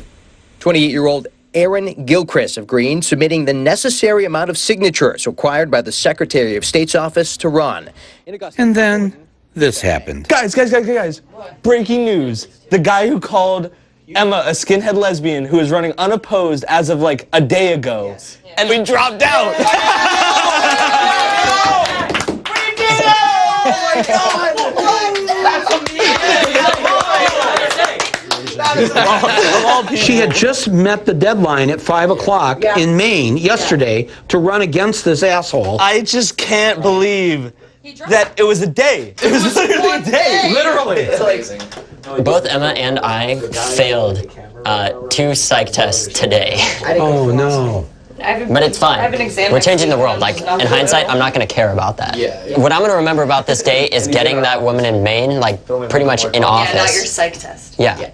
Another memorable day was this one. Welcome to the revolution.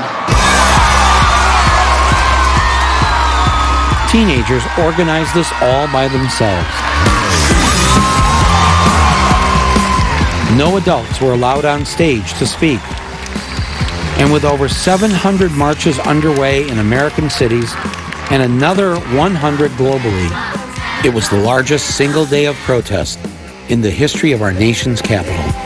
Raleigh, North Carolina, Tampa, Florida, Central Los Angeles, all echoing the same message.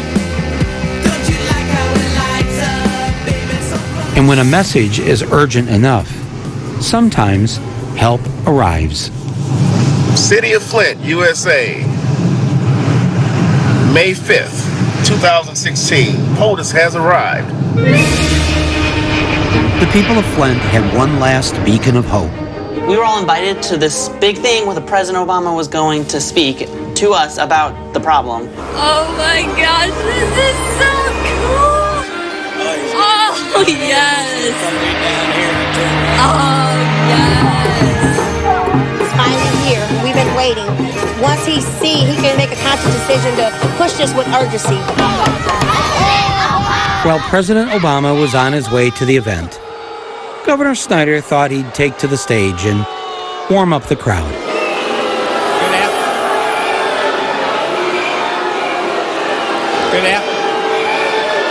Good afternoon.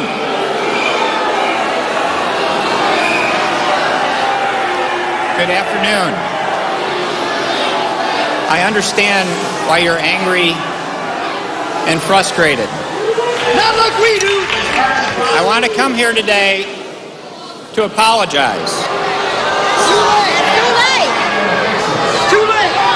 Too late! We already sick! We have a short-term water crisis that needs to be repaired.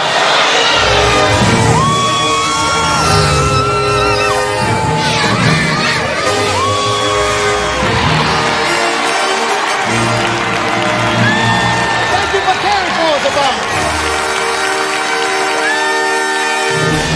Flint's recovery is everybody's responsibility. And I'm going to make sure that responsibility is met. That's why I'm here. To tell you directly that I see you and I hear you.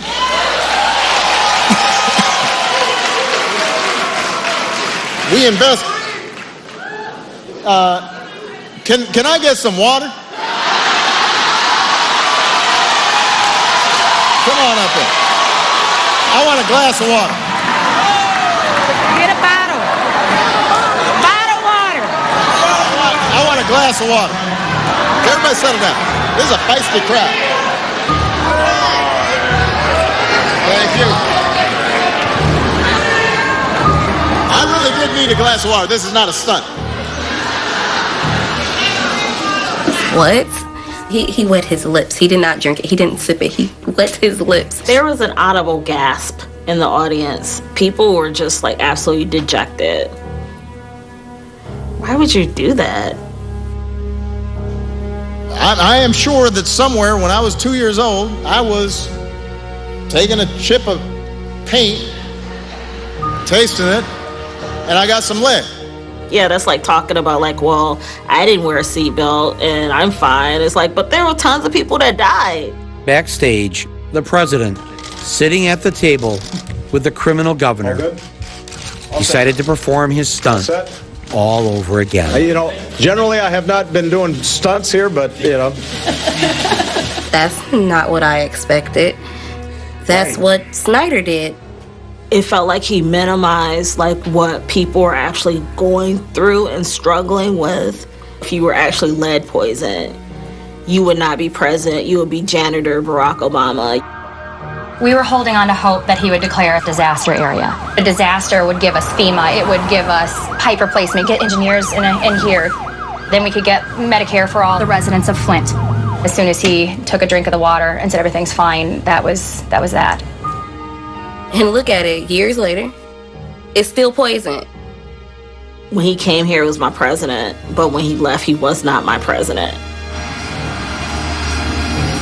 I would again go back to the president's visit last week. He reinforced the message that filtered water has been determined to be safe for people to drink. This again was our hero, and we thought he was going to come here and help us. But they do have a mural of him, and you ride past it now and his head is busted out. It was devastating, and it depressed the vote. And I know people that stayed home and just said to hell with all of them. I don't know. I don't know. But I don't know why anybody would have advised him to do that, and I don't know why he would do it. And to the average person then the Democrats don't look like the people who are going to come to the rescue. Right. So in Flint, the number is something like 8,000 African-American voters who voted twice for Obama chose not to vote. Hillary lost in Michigan by 2 votes per precinct on average. 2 votes per precinct. 10,000 and some votes was it. So where are we left? Yeah. The worst thing that President Obama did was pave the way for Donald Trump. Because Donald Trump did not just fall from the sky. The road to him was decades in the making. Under President Obama, it became okay to imprison whistleblowers more than all previous presidents combined. He used drone strikes to bomb civilian populations. And he deported a record number of immigrants and refugees. What Flint needed was for President Obama to dig up the toxic pipes and have them replaced. But instead of sending in the Army Corps of Engineers, he just sent in the Army.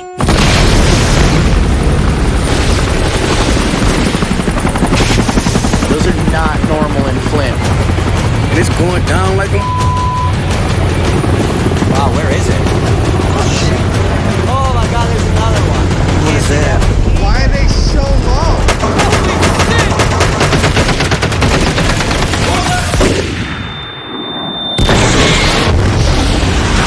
June 25th, Flint, Michigan. It was like, boom. They didn't warn nobody in the neighborhood. Oh, God, this is so insane. And it freaked me out.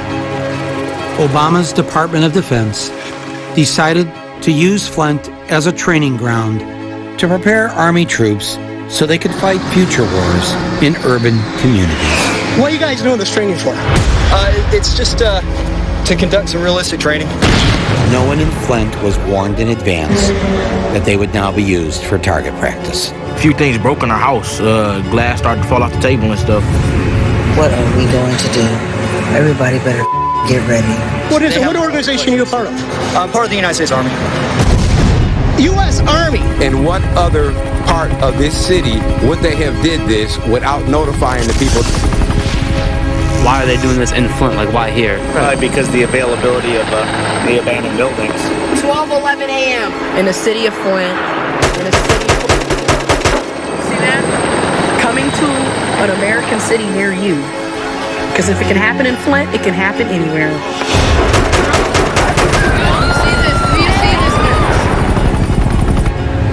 If you are from Flint, you have a whole different definition of terrorism.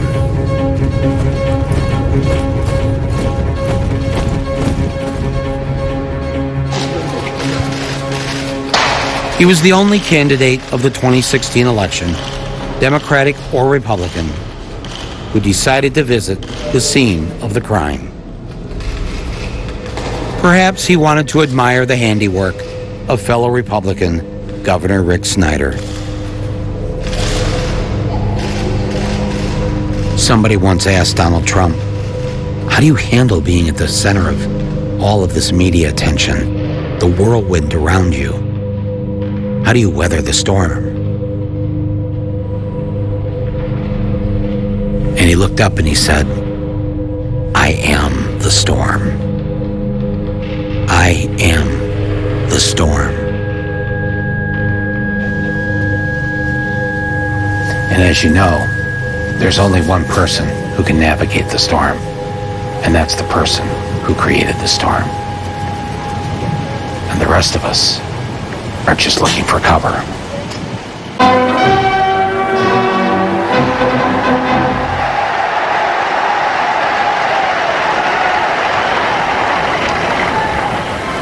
Thank you very much. You folks are in here. Place is packed. There are lines that go back 6 blocks. There is such love in this country for everything we stand for. You saw that on Election Day. And you're going to see it more and more. So we're all part of this very historic movement, a movement the likes of which, actually, the world has never seen before.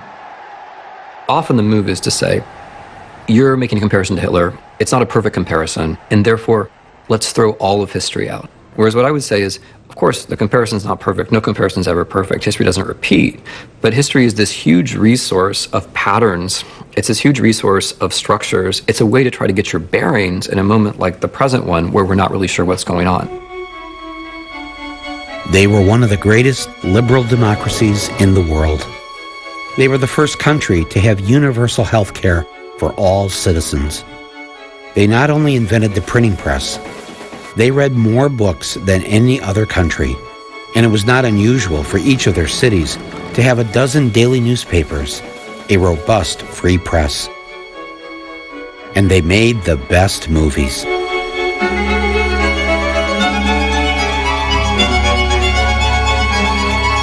The art, the culture, the science, they were considered the most intelligent people on earth. In November of 1932, they elected an immigrant, an Austrian, to be their leader.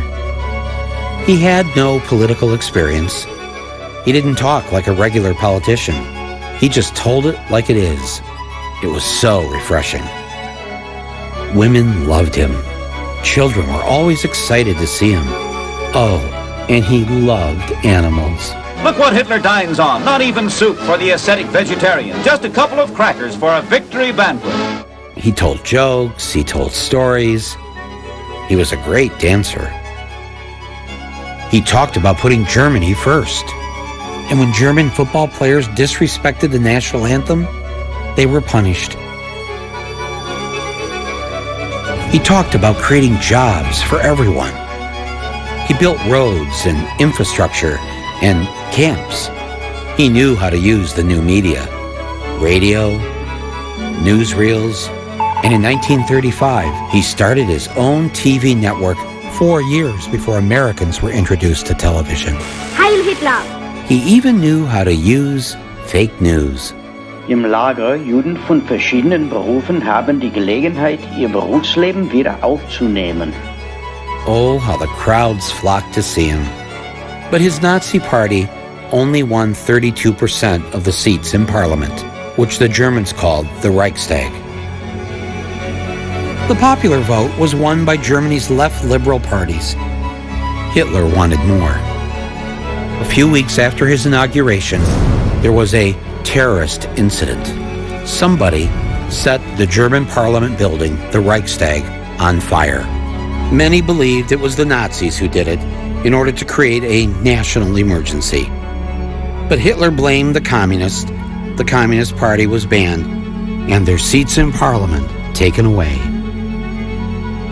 The liberals were vanquished, and the public supported Adolf Hitler, taking complete control.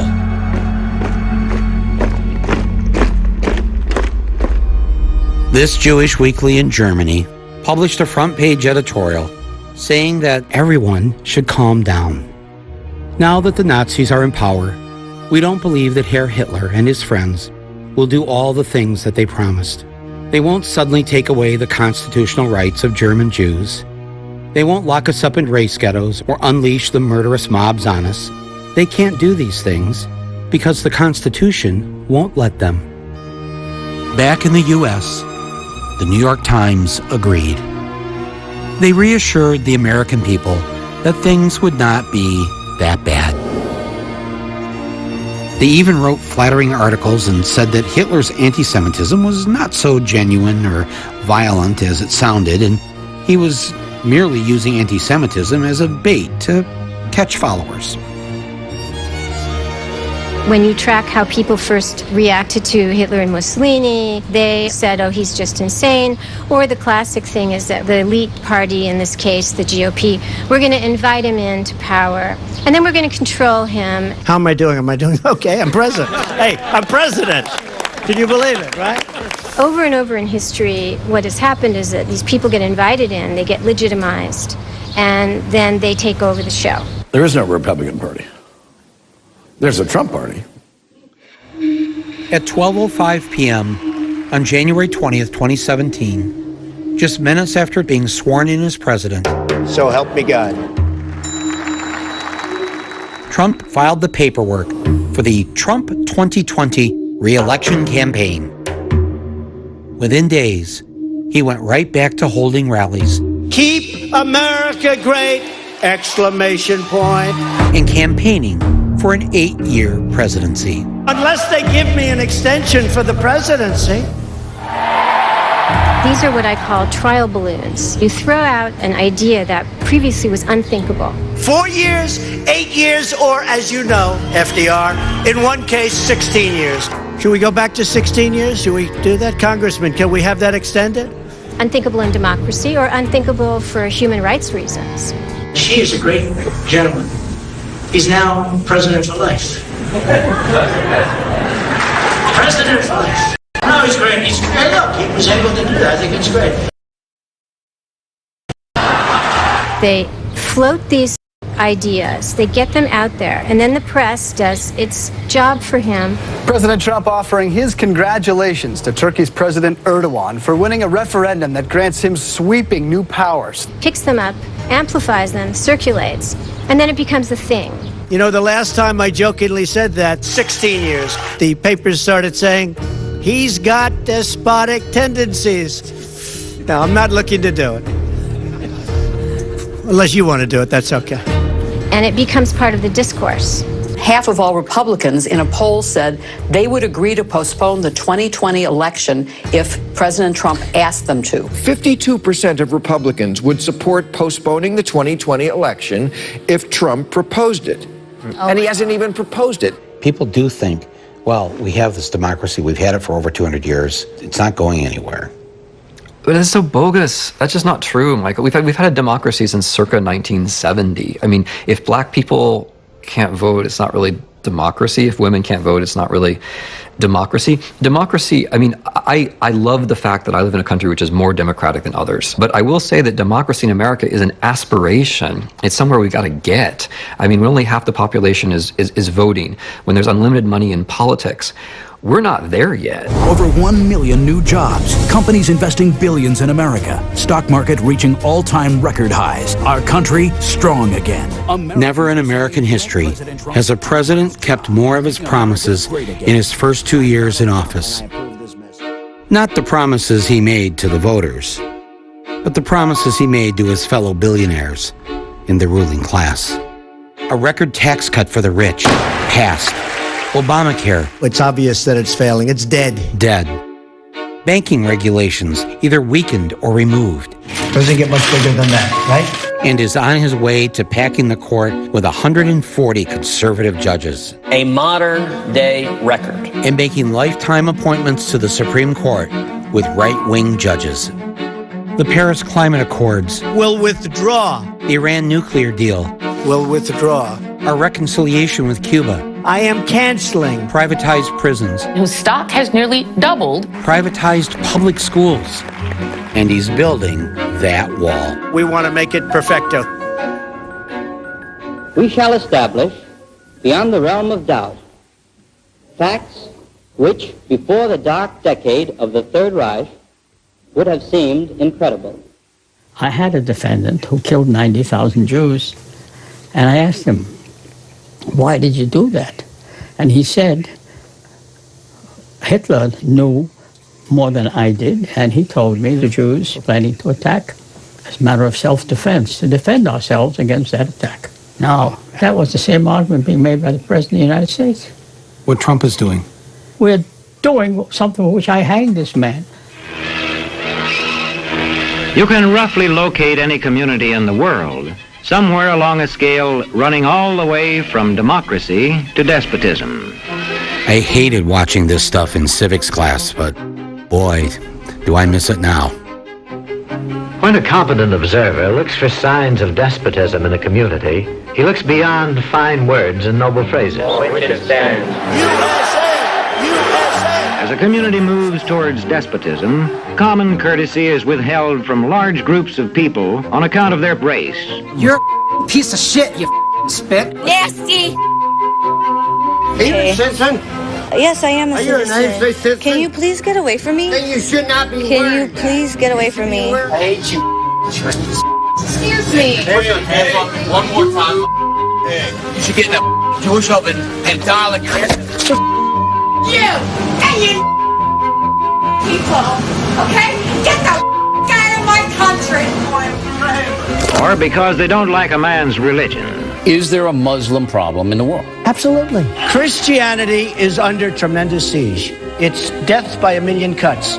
We are getting less and less and less powerful in terms of a religion and in terms of a force. If a community's middle-income groups grow smaller, the likelihood of despotism is increased. I make $7.30 an hour. I only get 17 hours a week. It's shit. Everything around here is. Mr. President! Mr. President! And when citizens have to accept what they're told. The media. You mean fake news? Well, despotism stands a good chance. Sleazy people. Crooked media. The media has been unbelievably dishonest. The most dishonest groups of people I've ever met. But I'd never kill them. I hate them. I would never kill them. I would never do that. That's sick. No, I wouldn't. Wait, let's see. I want to find a friendly reporter. Questions are not encouraged. Don't ask me questions like that. You're not a very good reporter doing that. How can you ask such a question? Do you have a question that now is a legitimate question? How dare you question the fact? I guess I don't understand. If the information coming from those leaks is real, then how can the stories be No, fake? the reporting is fake. And if books and newspapers and the radio are efficiently controlled... Sit down. Sit down. Sit down. I have the right to ask the question. I'm a reporter and don't touch me, sir. Don't touch me, sir. The people will read and accept exactly what the few in control want them to. But it must be true. I saw it in this book right here. Now that's what I call a nice question. What I say goes, see? I'm the law around here. I'm president and they're not. He knows what he's doing. It's the same thing that authoritarians and fascists have done in the past. You need to make sure that when charges of corruption or other wrongdoing come forth, nobody believes the judiciary. We're the only country, essentially, that has judges. The intelligence services. The corruption at the top of the FBI. The press. Fake news. You need to make sure that they are discredited. What you're seeing and what you're reading is not what's happening. People believe him, and this is, of course, puzzling to many of his critics, but if the strongman, the authoritarian, has done his job, he has bonded people to him a long time ago. And this Trump was doing that with his rallies and his loyalty oaths. Should we do the pledge? Raise your right hand. Do you pledge that on Tuesday you will go to vote for Donald Trump tomorrow? Raise that hand. I love you. I love you. People don't care if he's lying. They believe in him, and that's more important than believing the truth. You've been hearing me say it's a rigged system, but now I don't say it anymore because I won. Okay? It's true. Now I don't care. I don't care. The founders thought this thing's going to last a decade, a few decades. We'll be lucky if it's a few generations. Democracy means ruled by the people, and if the people aren't asserting themselves, then democracy will go away. And whether it's to some drastic form like fascism, or whether it's to some form where, yeah, we keep voting, but fewer of us are allowed to vote every year, and there's some kind of emergency statute, or the money just makes the voting basically a joke, which is unfortunately where we're tending anyway. Whether it's one or the other, there's so much to lose. There will be a civil war in the United States of America. The Christians will finally come out of the shadows. The sign says, hey, liberals, better get your guns if you try to impeach President Trump. Just try it. You will have a spasm of violence in this country, an insurrection like you've never seen. 3% of us own over 160 million guns. Why would they need all those guns? I would take up arms because I think that we need a revolution. I'm not a violent person. I'm even an ordained pastor. Michael Moore's everywhere saying, surround the Capitol, surround them, uprise, get violent. How did I know? I told you, I'm not that smart. We're in literally a 10 or 20-year struggle for the future of the country, and that's where you're just going to have to man up, toughen up, just like our forefathers, right? We're going to have to do exactly the kind of effort they had, and we can win. The white establishment is now the minority. You ready to shoot Barry? All right, let's go. He's bleeding now, isn't he? Susan Sontag, she said, we're just one 9/11 away from losing our democracy. Yeah, I mean, I may be a bit more pessimistic. I think we're 0 9/11s away. We have to think, we have to reflect, we have to think these are the kinds of things which happen in history. Let's not trade the real freedom for fake safety. When there is a terrorist attack, the thing we have to mobilize for is not safety but freedom.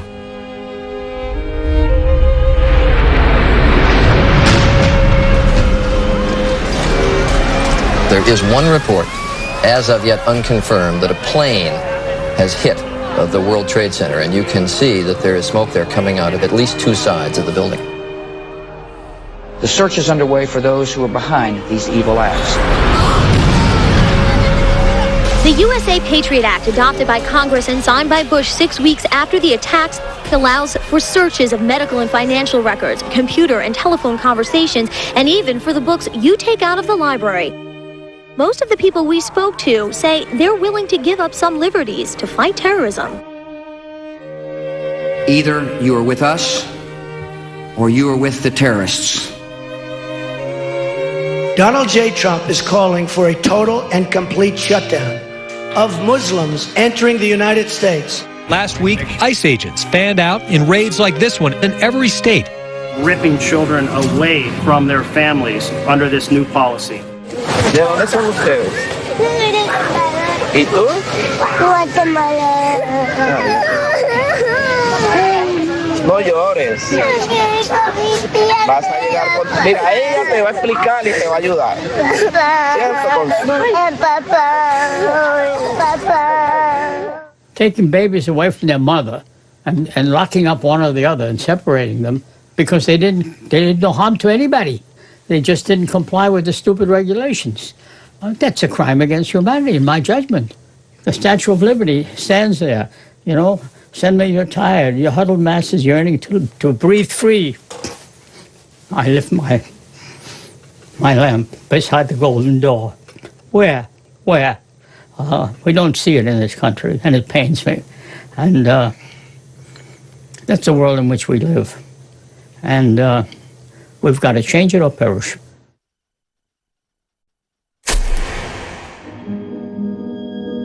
Months from now, when we realize that the democracy we wished we'd had never came to be, and what we did have was eliminated due to some national emergency, will we ask ourselves, when was that moment we could have turned things around before it was too late?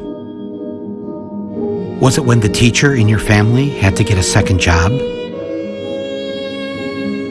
Was it when you first saw the friendly cop on your beat wearing this and driving around in that? Was it when, after months of being addicted to the pills you've been given to make the pain go away, that you realized it really wasn't the pain that needed to go away? Was it when you first heard that the president you dearly loved took more money from Goldman Sachs than any other contributor, and you wanted to tell someone, but instead, you just quietly threw up in your mouth? Was it when you convinced yourself that this misfortune would never come to your town? Was it when you realized that we do indeed love our guns more than we love our kids? And that if this is the America we're trying to save, maybe we need to ask ourselves, why? Why save this America? The America I want to save is the America we've never had. It didn't need to end up like this. And it still doesn't.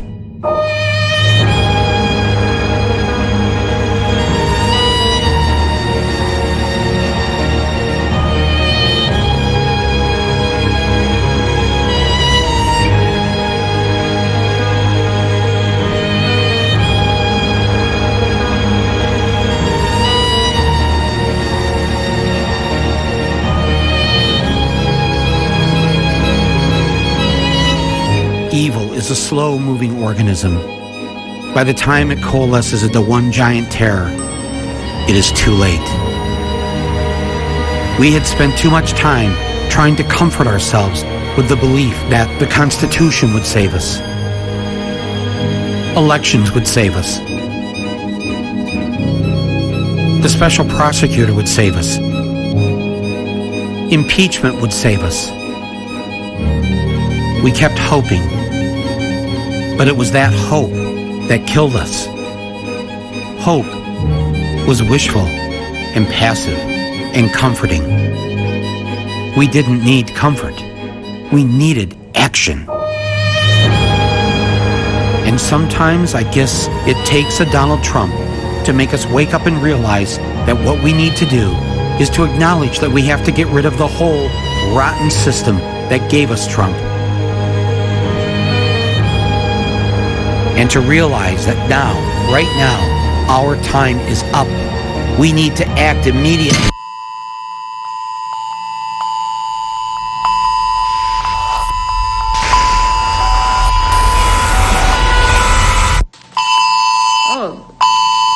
Oh gosh, what happened? Ballistic missile threat inbound to Hawaii. Seek immediate shelter. This is not a drill. Oh my god! What do we do? It says this is not a drill. This is not a drill. Those are the exact words. Ballistic missile threat inbound to Hawaii. Seek immediate shelter. This is not a drill. What about tourists? We have no idea where to go.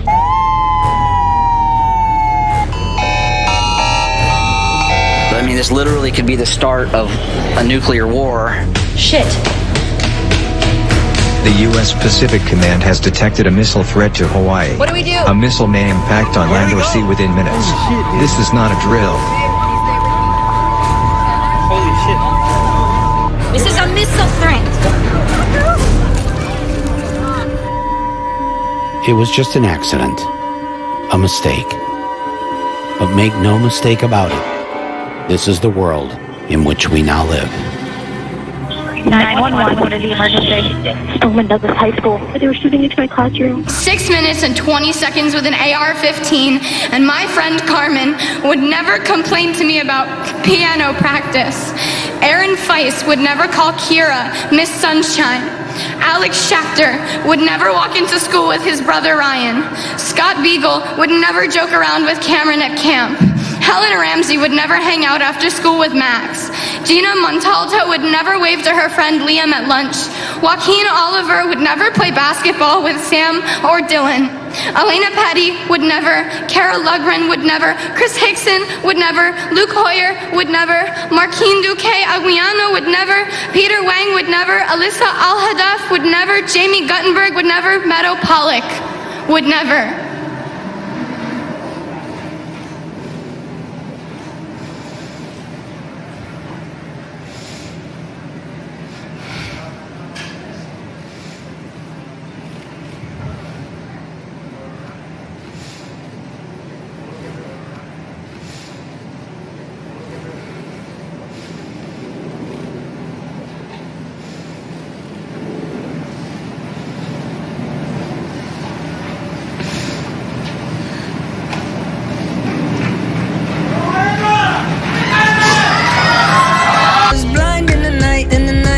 Up in tears. When my fingers went to wipe them, they became a poem, but to write them, they would have to speak tears in another language that would take years. Now as I'm leaving,